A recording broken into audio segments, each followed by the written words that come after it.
The church is the church only when it exists for others.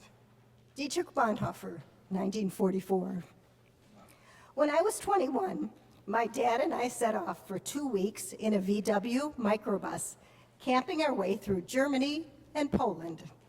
He was a seminary professor who taught Reformation history, so of course we visited Wittenberg, where Luther nailed his 95 Theses. My dad also taught about the Holocaust and about Dietrich Bonhoeffer, the Lutheran pastor who challenged the church to be the church in Nazi Germany. We toured concentration camps, Auschwitz, Treblinka, Buchenwald, and finally Flossenburg, where Bonhoeffer was hung on a meat hook with 8 others. I asked my dad many questions. Where was God? It was rare to get this much time with my dad. There were 8 of us in our family. You can imagine the energy at dinner time. My husband, Paul, says I eat so fast because there was a lot of competition to get seconds. Our family life was centered on the church. Grace before meals, Sunday school, church, choir, youth groups, Bible camp. The Evangelical Covenant Church had one college, North Park, here in Chicago, and I went there.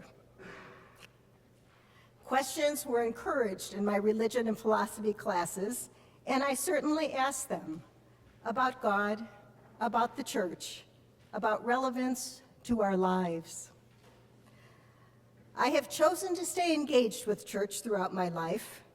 When Paul and I moved back to the city from the suburbs, we looked for a church where we could find meaningful worship, good music, challenging preaching, and a community that cares about each other and the world. We found you.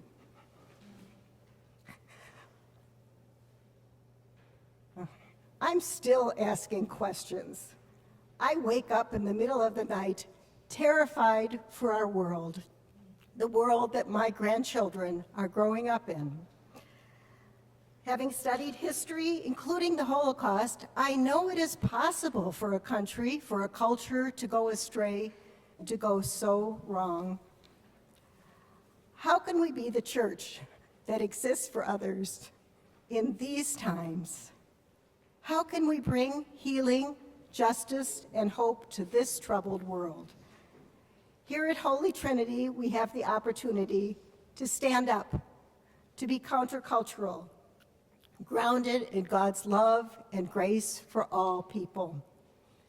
Paul and I are grateful to be able to pledge in this generosity campaign, and I urge you to do so as well. Thank you.